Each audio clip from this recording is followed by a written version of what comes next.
You hypocrites. How do we get to this point? Now, I don't know about you, but I've been called a hypocrite more than once.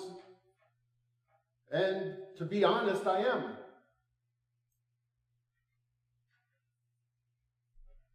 You see, whenever I do anything, and I know I shouldn't, I have so many excuses in my head. Well, you see, the situation. Well, you know, if you knew the whole story. But when other people do something, I attribute it to their character. I say that's just the way they are.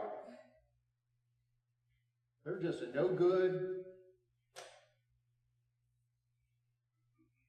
Yeah, I'm a hypocrite. I am.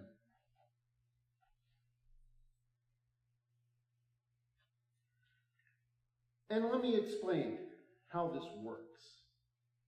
You see, from the first time I came to your church back in June, we've been talking about ordinary time. That time that causes us to put green on the pulpit and the lectern and reminds us that we're not talking about a specific thing in the life of Jesus, like Jim is going to be playing on, the 14th, the 13th, he's going to be playing the organ about music about Christmas and Easter, and those are events in the life of Jesus. And we have time in the Christian calendar where we talk about those. But ordinary time doesn't involve that. Ordinary time is about our ministry in the world. And we get there by thinking about our own faith life. We have to think about how can we grow? Thus the green. And a few weeks ago we talked about faith as being part of that. We talked about faith in terms of trust. We trust in God, and because we trust in God, we act in fidelity to that trust. Faith is more a verb than a noun. We act faithfully. We live faithfully. It's part of what one author calls the with God life.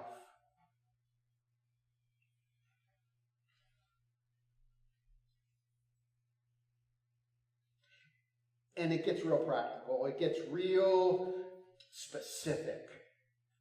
Jesus gives us the way to do this.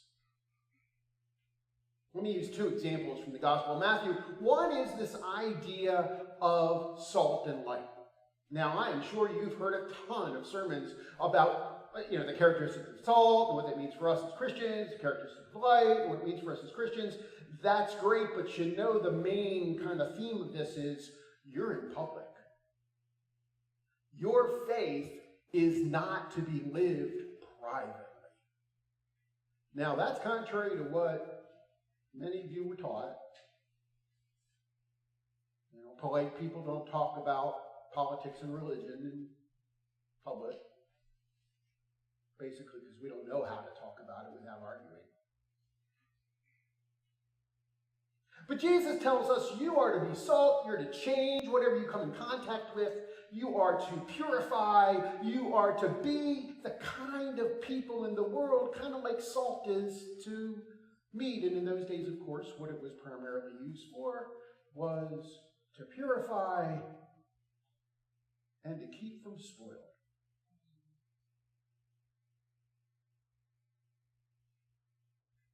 And then there's light, of course, which means we are to shine for truth in the darkness. And, okay, that's really good stuff.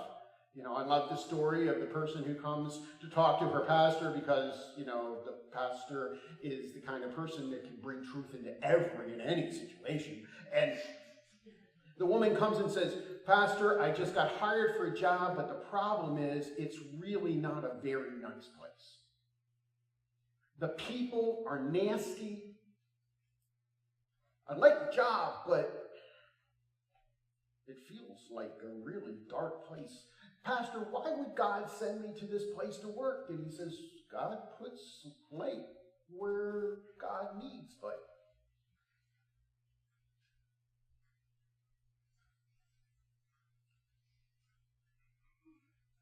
Have you ever been in a situation where you realized that it was really kind of dark and maybe you're supposed to be the light? Well, I'd be fine if Jesus stopped there because that's really general enough. I can kind of, go with the flow with that. I can be salt where I feel like being salt. I can be light when I want to.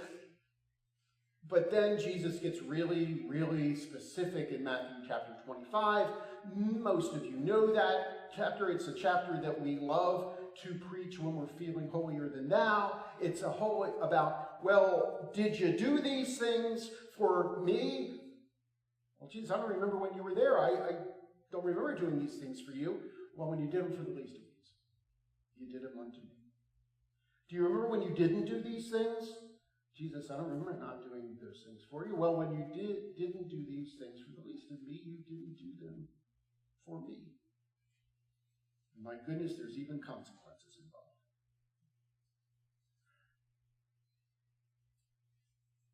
It is not easy being a Christian in the world. And so we've got folks in our community, in our families, who have left the church. Maybe this church, another church, certainly the church I pastor. And we have people in our community, maybe even in our families, who have left the church because they've been hurt by people in the church. We have people who are traumatized by the church. We have people in our lives who have left the church because of the hypocrisy of the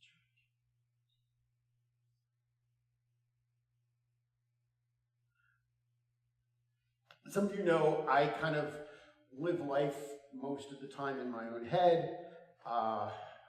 I like doing research. I'm one of those kind of people that, library is my favorite place. And I've been researching something probably the last 2 years, about a phenomenon which is called deconstructing faith. Now, deconstructing faith, what that means is that you start questioning everything about your faith, everything that you were taught. You start saying, is that really true? Is this, who are you kidding? Do I have to believe this in order to be a Christian? You start questioning everything. Now, this has been around a very long time. In other words, almost as long as there's been faith, there have been people who, as they grew up, they questioned it. Things they were taught as children just didn't seem to hold true as adults. But we've been talking a lot about it. Really, this idea where the word deconstruction came into play in the late 70s, early 80s, when we entered into this concept that people were calling postmodernism, but you don't care about that. What is important for us to think about is we have got a lot of people in our society these days who are hurting because what they feel their church taught them when they were younger, the church itself is no longer doing. Love your neighbor. Well, we all know how we learned about loving your neighbor. We learned it because Jesus was asked the question, what is the most important commandment? The person said, love God and love your neighbor. And then Jesus asked, but who is my neighbor? And I talked a number of weeks ago when we were back downstairs because we didn't have air conditioning. And We talked about Jesus flipped the question, and the church has been really kind of having a problem with this one these days. Love your neighbor, however, love your neighbor, but love your neighbor, except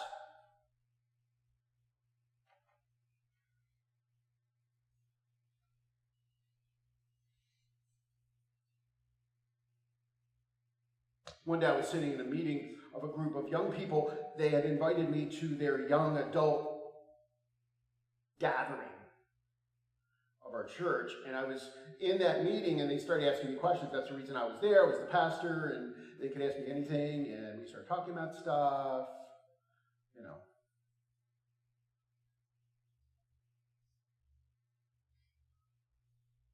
Looking around the room. Okay, PG-13. Okay, right. Somebody asked me, why do my parents get so freaked out about the idea that I'm having sex?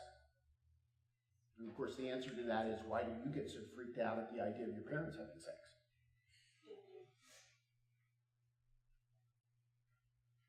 And then I told them why.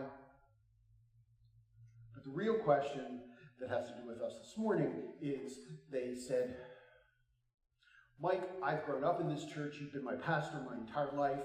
And I remember you saying that we could invite anyone to church, to youth group. I remember you saying that, but I can't. Not because of you, Mike, but because there are other people in the church that wouldn't accept them. That person was beginning the process of deconstruction. They were realizing their church wasn't the perfect place they thought it was.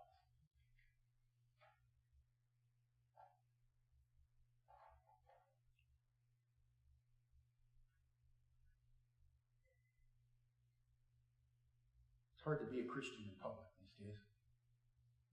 It's hard to be a Christian in an age where that is generally understood to be not about following Jesus, but about following a political idea.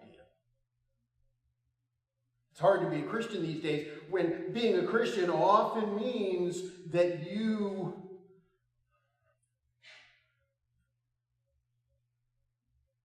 use words to separate rather than bring together.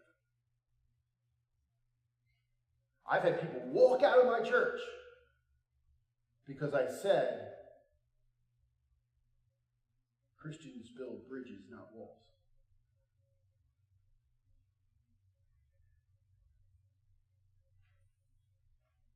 That wasn't Christian in their mind. So I've got in my head a group of people who are trying to figure out, is the church relevant in my life? Can I pay attention to what I learned as a child? Is there anything? There are those people who've walked away and said, I want nothing to do with the church anymore. But there are those people who've been traumatized by what's happened to them in church, and they're saying, but I still want a faith life. I still want to pray. I still want to... In fact, I really, really like everything Jesus taught. I just don't like the church right now. What do I do? How many of you have someone in your own life who is like that right now? Anybody?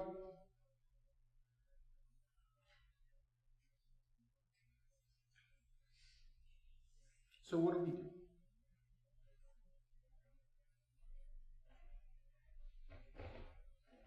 So what do we do? Do we come in as the Bible answer person and say, well, you really need to? Do we go up to them and say, listen, you don't seem to have your life together right now. Can I pray for you?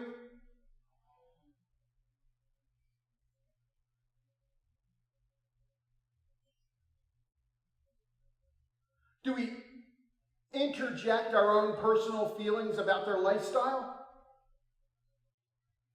Their worldview? No. We don't. Because that just will trigger the trauma that they are living with. What do we do to live faithfully in front of those we care about who do not want to hear church talk, but need to know that they are loved? What do we do?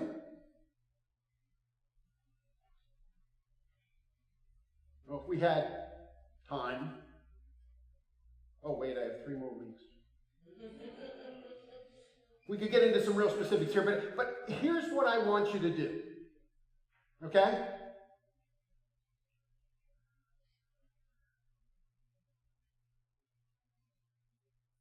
First, don't be obnoxious. Sometimes for me that's a stretch, but don't be obnoxious. Don't be judgmental. Please don't be judgmental. Don't preach to somebody who doesn't want to hear a sermon. I assume you came here today and you're at least tolerating it. But live in such a way that they will see your good works and bless the God you serve.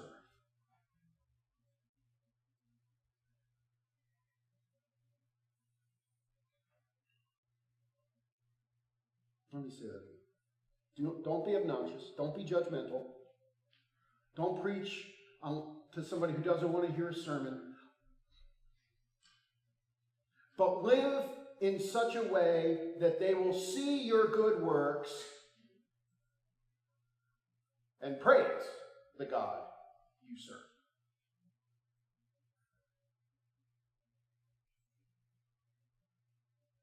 That's kind of the meaning of love your neighbor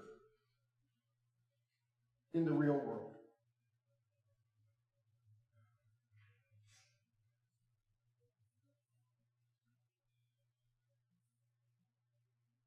I hope you are picturing those people in your life right now who you desperately want them to know that you love them, you care about them, and everything else is just details. I hope you are picturing right now opportunities in your community not to put the sign up that says that folks are going to hell if they don't follow your way. But instead, bake the cookies.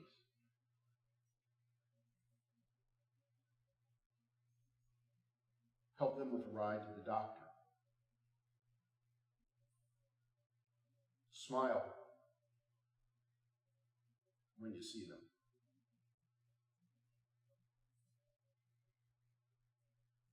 You don't present yourself as perfect, you present yourself as real.